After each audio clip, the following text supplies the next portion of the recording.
Greetings YouTube, Alan Liu back with another video.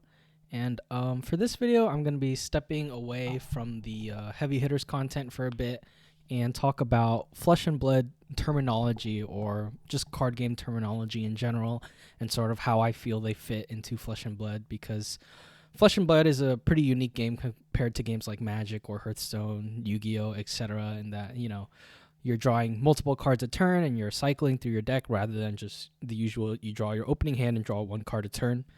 And there's a lot of discussion in the greater Fab community about how certain terms aren't, great at describing decks. And while I think that's true to an extent, I do think the terminology is still useful, and I still throw the terms around a lot as I'm describing things. So in this video, I thought I would just cover a lot of the popular terms that people use, and basically describe what I use them as, and what me and a lot of the people I play Fab with will use these terms as. So yeah, let's get right into it. Please like, comment, subscribe, all that good stuff. I was planning on doing deck text for Heavy Hitters Heroes, but just looking around at the greater community, it's just their decks are better than mine. You can check out Oliver's Kasai deck. You can find Levi's Kasai deck. Josh Lau does great warrior decks. Shin does great warrior decks. And Brute is not really my jam. So, was planning on making deck text for those type of things, just first impressions. But I just figured, there are better resources out there. So why need to do that? But so yeah, let's get into it. I also want to say that these terms are how I use them. So if you use them a different way, please let me know in the comments. If you think I'm describing something incorrectly, also let me know. This is just the general idea I have for these kinds of terms. So first of all, let's talk about the sort of big three: aggro, midrange, and control. These terms have been around for forever in card games. I didn't play Magic personally, but I played Hearthstone back then, and a little bit of Shadowverse, those more minion board controlling centric type of games. And in those games, aggro is you play a lot of little dudes and you try to rush down your opponent. In control, you play a lot of board clearing spells, things like that, or freeze mage in Hearthstone or something like that, or warrior in Hearthstone where you try to armor up.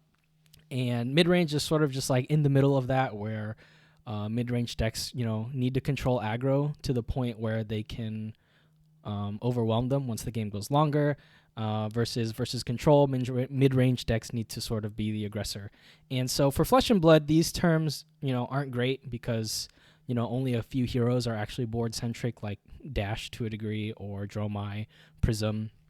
And so a lot of these terms don't translate one-to-one. But overall, I still think, we as a community have sort of adopted these terms in a different sense for Flesh and Blood. And so I think there are two main ways to look at these two sets of terms. And the first way is through sort of analyzing, what your best hand size looks like. So best hand size.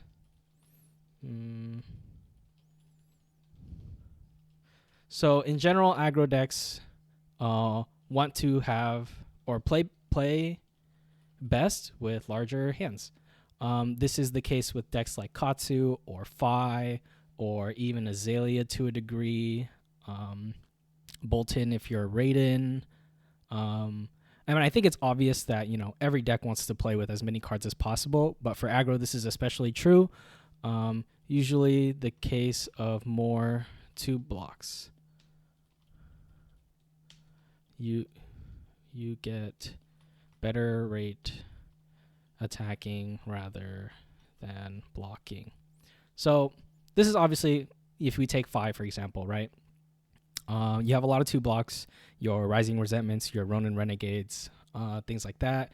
Mounting Anger blocks for 2. So in general, you want to be playing your cards rather than blocking with them. And if you have a 5-card hand as Fi, then if there's an Art of War in there or Spreading Flames, then the rate of your cards goes on average higher than 3. You're not just going head jab 5 times in a row. You're going Spreading Flames into Art of War, into Phoenix Flame, into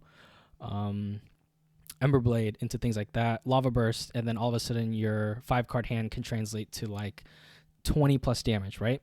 So that's the sort of general idea of a quote unquote aggro deck, is that ideally you want to play with a larger hand size. So control decks are sort of probably, I would say, like, I put an asterisk next to control because there aren't really many decks in Fab that I would really consider control decks. Like Oldhim was the classic example. Best hand size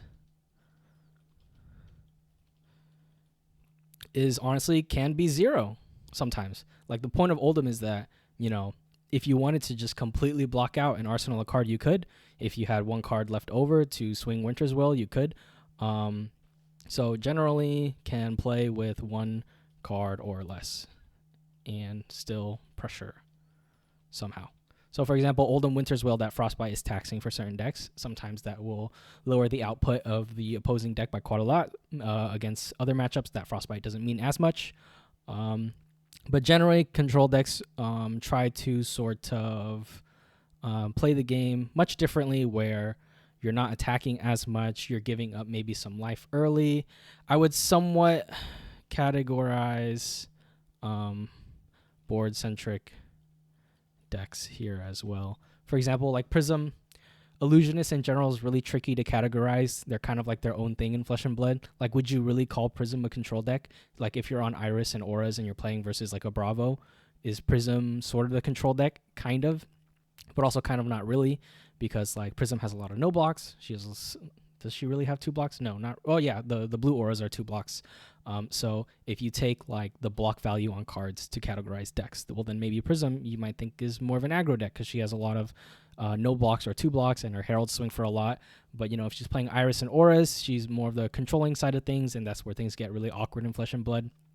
But in general, control is still just like you're trying to threaten your opponent by blocking more damage, or at least one of the axes block more damage than they can deal.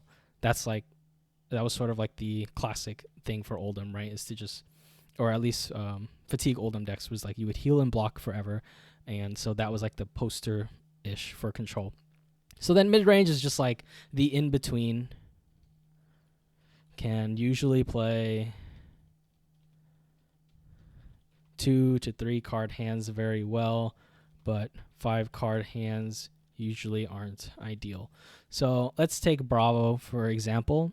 Bravo is also kind of a bit of an awkward one because if you give him space, sometimes he plays Rouse. Like Bravo does have the chance to use 5 card hands very well, but not to the same efficiency as like quote unquote, aggro decks like Azalea or Fi or even Katsu. So another thing with midrange is that usually have some weapon that prevents fatigue. So Bravo has Anathos, Dory has Dawnblade, who else has like a good weapon? Dash has Pistol, Kasai has Sabers. I think Kasai is another great example of a mid-range deck. Like, if you pressure her with 9 damage on your turn, she blocks with 3 cards, and then with her remaining 2 cards, maybe she goes, Swing Saber, Blade Runner, Swing Saber. And then she gets like 7 points of value on her turn, her dynamo goes back up, and then it's back to the opponent.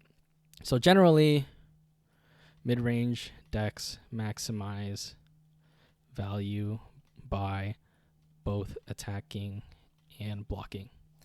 So for example, let's take Kasai as another example, right?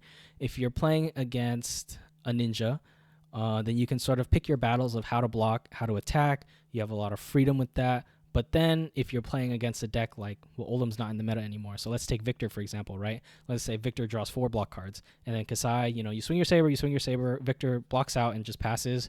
And on your next turn, you might draw up 2 Blade Runners, or you might draw like Blade Runner plus a lead with speed, or you might, well, that's fine. But let's say you draw Blade Runner plus run through, or you have a lunging press, piercing press, something press. What's the blue go again card? Precision press. Basically, it's not always guaranteed that you can make use of your 4 or 5 card hand. Now, this is also the case for aggro decks, right? Like sometimes Katsu will draw up and his hand will break. Sometimes even Fi will draw up and his hands will break. But I'm just saying in a general sense, ninja decks are less likely to break on 4 or 5 card hands, assuming their deck is built to be more aggressive.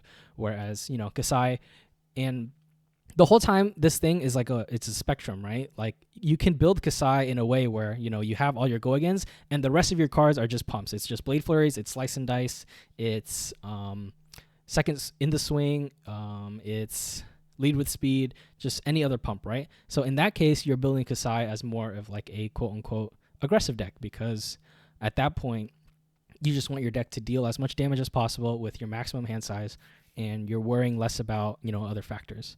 So how does this all play into effect? I think depending on the meta, you can sort of think of it as a triangle. Like let's say aggro beats mid-range, mid-range beats control, control beats aggro, right? And those sort of triangles I don't think are very applicable to Flesh and Blood, just because it's so meta dependent. Like if we think back to like the Oldhim meta, let's say that versus Briar, it was like completely Oldhim favored, and then Briar would beat on Bravo, and let's say a good Bravo player versus a good Oldhim player, Bravo wins that more often than not. You can argue whether or not that's true, but let's just say that is the case, right? So in that sense, maybe there is a bit of a circle. But then let's take another example where let's say you assign Prism as a control deck because she's on Iris and Horus, and then you have Bravo once again, and then you have maybe Ninja in that, maybe Katsu, right? Maybe you could say Bravo is favored into Katsu, and Katsu is great into Prism, and then Prism just dunks on Bravo. So that's sort of like the opposite sort of triangle, right?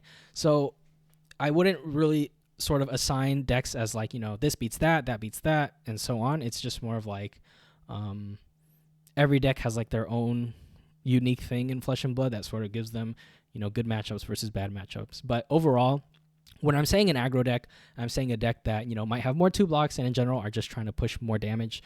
And then a mid-range deck, generally wants to block with a couple cards, play a couple cards.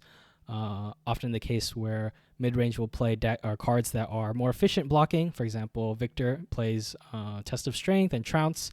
If your opponent just does nothing and passes, those cards are dead in your hand. Kasai, once again, mid-range can sort of like play towards either way, but let's say you're playing Kasai or Bravo and you have Sinks and Fates in your deck. Then if, for example, you deal a bunch of damage and then the Azalea or Ninja player says or blocks out, does nothing and passes, or arsenals and passes, you draw up, you draw into like a Sink, a Fate, you have Take It on the Chin maybe if you're Kasai, or etc. It's just more likely that mid-range decks will break when given 4 or 5 card hands. Now this isn't always the case. I'm sure there have been many games where I'm playing Bravo and I just draw hands after hands where I get to play all the cards. And that's sort of a big reason why I think Bravo is, in a really good spot, because he just has a lot of cards that can help him play really big hands. He has Crippling Crush. That's a 4-card hand right there if you want to dominate it.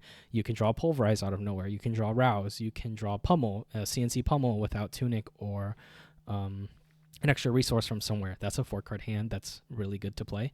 So mid-range is kind of weird, but overall, that's sort of like these 3 terms. That's how I basically kind of describe them.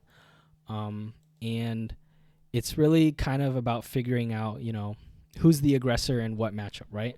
Like if I'm playing Bravo into Victor, you could say both of those matchups are pretty mid-rangey, right?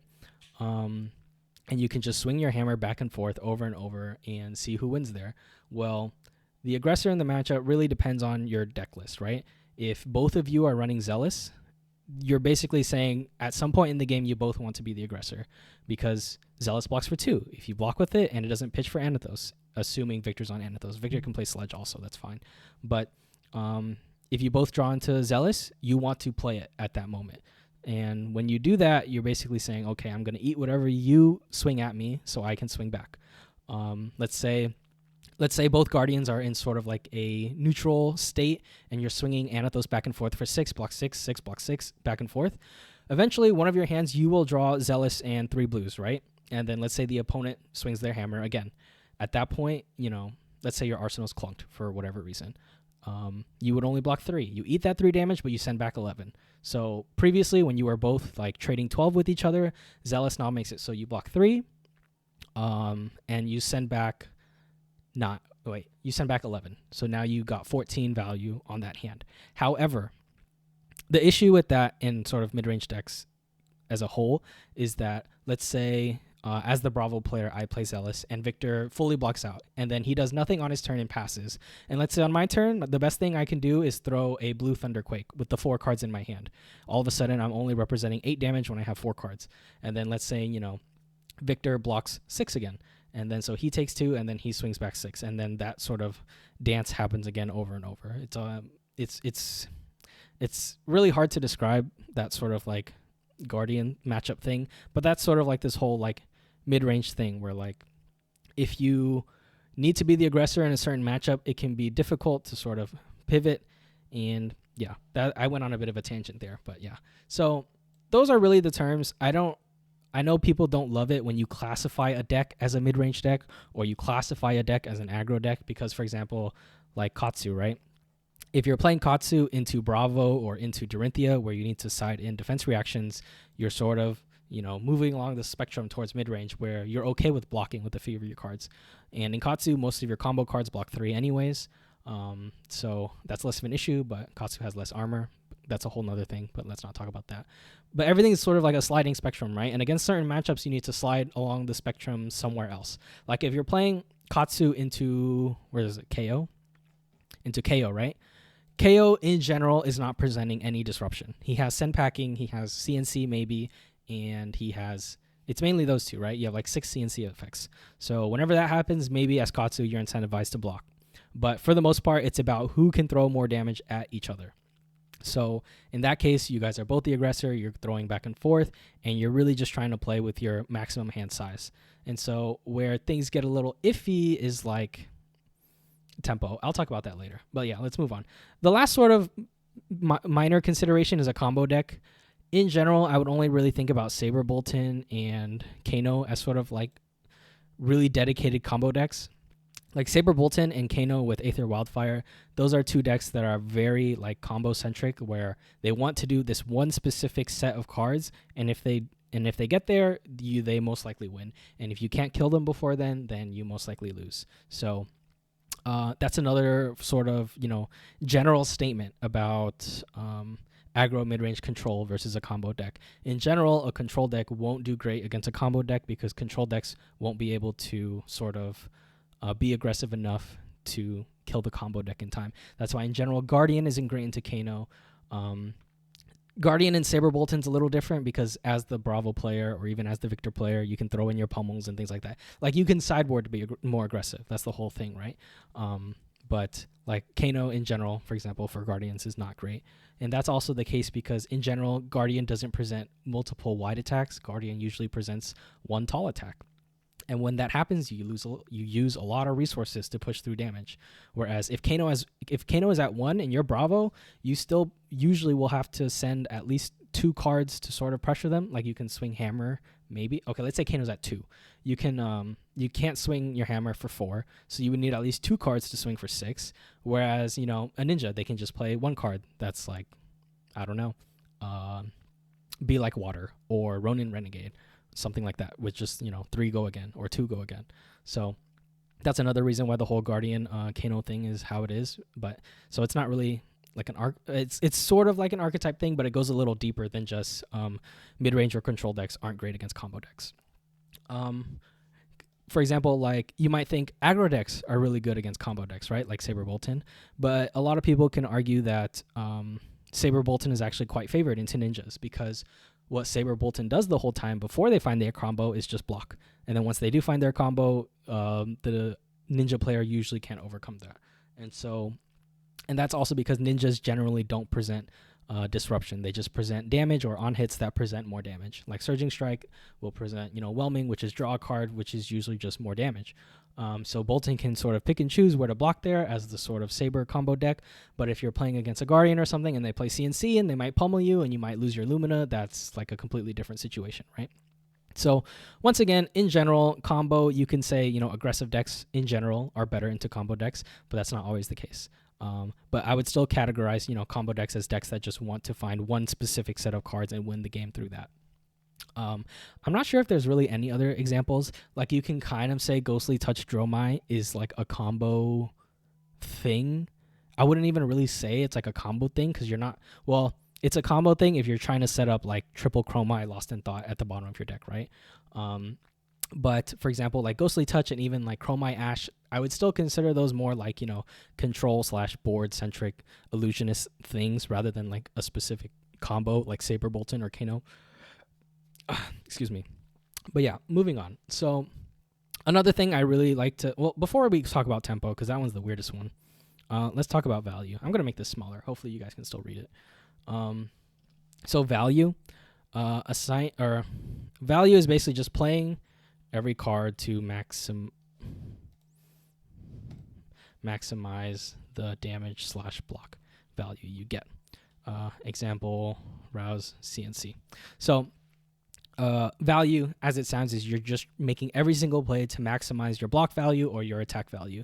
Let's say I'm playing Bravo and I draw 4 cards, and it's Rouse, CNC, and I don't know, 2 8 power blues like Cranial Crush or something, right? So I can pitch 1 Cranial Crush, play the Rouse, revealing CNC and Cranial Crush. That comes in for 7, go again. And so from there, I have 2 options. I can either swing my hammer after the Rouse to get 6 points of damage, or I can play the CNC from my hand to once again get 6 points of damage. So if you're making the value play is hammer, arsenal, CNC. To maximize your point value, you would swing your hammer and then arsenal the CNC. That's because on the next turn cycle, you can potentially block with 3 cards and play CNC for 1 card. And so you're sort of getting the +3 there. I guess +2 if you swing your hammer on the next turn with only 1 card, it would have been 4. But if you throw CNC, it is 4, 6. So you get +2 there. So that's the value play. Conversely, tempo is like, maybe like momentum is like a better word for it. But generally, I find tempo to be having the initiative to play more cards, whether through on hits or disruption. So let's go back to the Guardian Mirror example, right? Sometimes I'll say like, oh, I didn't have tempo during that game. And what that means is, let's say, we're in this sort of hammer lock back and forth, right? We're hammering. All of a sudden I hammer, they take 6, and then they throw a Pulverize at me. So Pulverize has a very threatening on hit where if it hits, my first attack is -4. And let's say I don't have a D-React up. And let's say I don't want to use my armor at this moment, right? So a lot of contingencies, but just for the sake of the example, that means I need to block with my whole hand. And then from there, the opposing Bravo has tempo. Bravo, mirror match, Pulverize. So that's an example of a card that lets you take the tempo. Now, this is all to sort of varying degrees, right? Tempo isn't really something that is sort of intrinsic to the game, I would say. It's more of a natural consequence to making the best play, I would say. So let's say, for example, I'm playing versus Azalea as Bravo, once again. And I have 4 cards in hand, no arsenal. And let's say it's 4 blues. And they play Codex of Frailty, and they get an infecting shot. No, they get an infecting shot, and they're coming at me for, I don't know, let's just say 9, for example's sake, right? Let's say I put a crippling back into my arsenal, and I have to ditch a card because of Codex of Frailty. I now have 3 blues in my hand. So technically, Azalea is not directly preventing me from keeping my cards and playing them.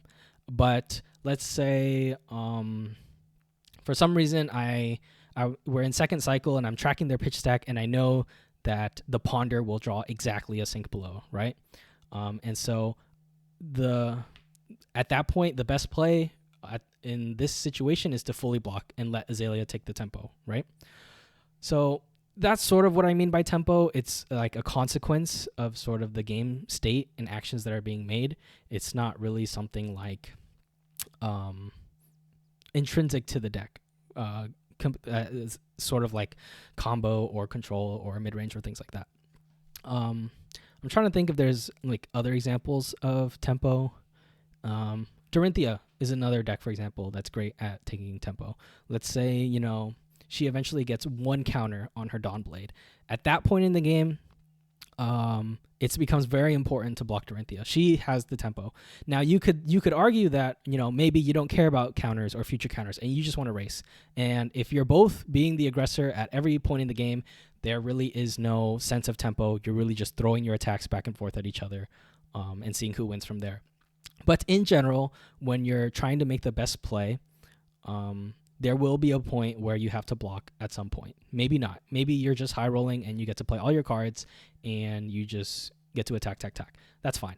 And let's say the opponent also draws great hands and they don't want to block either and they attack. Eventually, the game state will reach a point where one person is threatening lethal before the other. At that point, the person who's threatening lethal now has all the tempo, right? Because the opponent is now forced to block, or else they die. So in that point, then that's when I guess one hero would have tempo and the other wouldn't. And from that point, it's for one hero to sort of win the game while the other opponent is being forced to block. But yeah, so that is sort of my thoughts on tempo. I say this word more than I should really, I guess.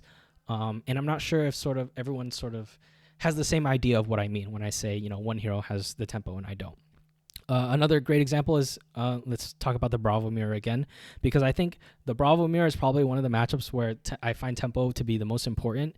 In general, if I'm playing the Bravo Mirror, I want to be the player with tempo. I want to be the ones playing my Rouses, playing my Zealouses, and that's because if I'm prioritizing blocking and hoping my opponent, you know, has a bad turn, at which point the game state sort of neutralizes again, then it can be really awkward if, you know, they just go Zealous, they go Rouse, and I draw into my Zealouses and Rouse, and all of a sudden my card's blocked for 2.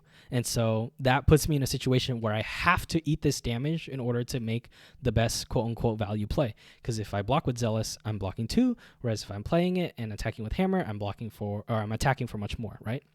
So in general, I prefer to be attacking where possible, and that means I like playing cards like Pulverize, where that forces my opponent to block, and so my next hand I can try to maximize the value as much as possible and sort of keep them on the back foot. A consequence of being the hero that attacks more is also fatigue, especially in a lot of quote-unquote mid-range matchups. If you're playing more of your cards and your opponent is blocking with more of their cards, then eventually they will run out of cards faster than you. This is once again especially true for Guardians because they play really big attacks like Crippling or even Thunderquake or Righteous Cleansing if you're Victor or things like that. If you're spending 1 card to deal 10 and your opponent full blocks that maybe with 3 cards, you're still up in sort of the deck size battle. And that's another like minor battle that happens in sort of like these quote-unquote mid-range matchups. So yeah, this probably wraps up the major terms that I say and talk about, and there might be some slight mistakes I made when talking about these things, but overall they're still mainly true. So like looking at Riptide, for example, you can build Riptide as an aggro deck. That's perfectly fine, but he does less damage than Azalea with Death Dealer. He doesn't have access to Dominate. He has access to traps. So if you want to utilize those traps into your game plan, maybe you slow down your deck a bit, you want to block a bit more, that makes you into a bit of more of a mid-range deck. But then the issue with that is against like Bravo, against Dorinthia, against Kasai, you don't have a real weapon, so you're losing cards from your deck much faster than your opponent is, and that's sort of the reason why I don't think Riptide's in a great spot. If for some reason we wake up next set and the meta is all Ninja, it's all Rune Blades, it's all decks that just bleed cards from their deck going head jab, maybe Riptide can do fine. Like Riptide obviously has some good matchups and he has some very bad matchups, but unfortunately they're too polarizing for him to be sort of like good in the meta.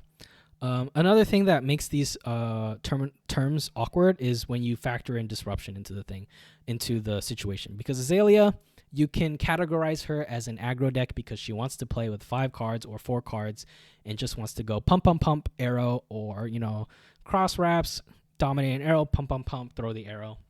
But then when you throw disruption into the mix, it's sort of like a different like axis you have to play on. Like if you're an Azalea and you're playing versus, or if you're a Ninja player and you're playing versus Azalea, you can't just consider it an aggro v aggro matchup. Let's see who deals more damage, because all out of nowhere, Azalea will throw red in the ledger, and that will, you know, neuter your entire turn if you're unable to block it well. So maybe as the Ninja player, you're forced to sort of sideboard as if you're to be more mid-rangey to allow you to block a little more.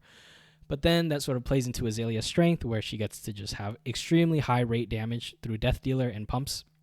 But her downside is that she doesn't have a true weapon, so other mid-range decks like even Kasai or Dory or Bravo, the heroes with good weapons can threaten to fatigue her. And so what the Azalea then does as sort of a consequence of that, this was like similarly true for Lexi as well. They might board up, but if they board up, usually the consistency of your deck goes down because you're boarding in more red arrows or something like that.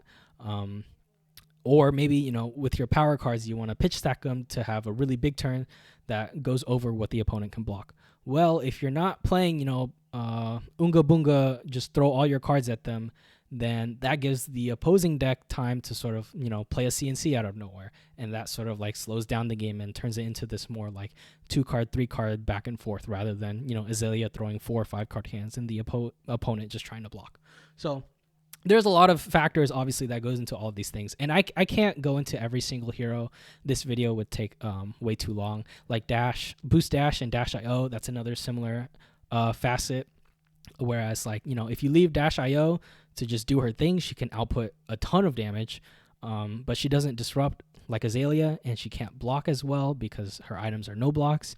And she also runs through her deck way faster. So that's another axis. Dory is a deck that's great because she can she can swing along the spectrum very well. She can race extremely fast with Dawnblade, but she can also slow down the game a bit, maybe sideboard in some D-Reacts, or if you want to play Tunic and go for a really long game, you can sideboard in Shunts as well. So that's another strategy you can do. Illusionist is very weird. They play this sort of like board game. Like Redline Dromai, I wouldn't consider a control deck. It's generally more of an aggro deck. Like you want to play your dragons, and you're usually eating a lot of life to do so. But eventually what happens is your board of dragons hopefully becomes large enough that the value they accrued over time overcomes the damage that you took in the early game. Yeah, Dromai is a weird one. Illusionist in general is really weird. Like even Pistol Dash, that's like obviously that's more of a dedicated Pistol Dash deck is more of a control deck. But Dash is another great example of a deck that can play along the spectrum very well because if you give her a lot of space, then she can boost. If you don't give her too much space, then she can still set up some items, play a little bit slower, and depending on the matchup, she can adjust very well, right? Let's see, is there any other hero that I really want to talk about? KO and Levia, once again, brutes, they just want to deal their damage. I guess you can consider Max a combo deck too, now that I think about it. Maybe Max on Mech Plan. Like Max just wants to sort of get the mech and then win the game from there. If he doesn't find his mech or doesn't build it fast enough, then he can sort of die. And that's another sort of thing where, against Max, if they build the mech, you're at a great disadvantage. So you want to be, faster. You want to be more aggressive into them, pressure them, things like that. Prism. I hate Prism. Let's just skip her. Teklo Vossen. I wouldn't really consider Teklo Vossen a control deck. He kind of is if you're like hell-bent on only evoing and blocking until you play Singularity, but at least from what I've tested in the past, Singularity wasn't like a game-winning card. It was more like a finish the game card, and so that's sort of the reason why I feel like Teklo Vossen hasn't picked up too much steam. Against certain decks, he can do pretty well because his armor lets him block a lot, and if they're not presenting too much damage, then it is what it is. But yeah, Azuri, Azuri is kind of on a spectrum.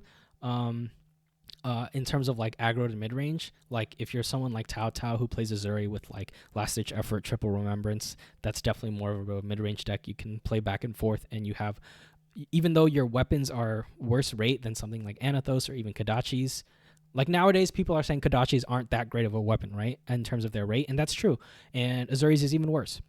But if you have enough remembrances and last-ditch effort and things like that, then you sort of fix the issue of your deck not having enough cards to sort of beat a traditional weapon like Anathos.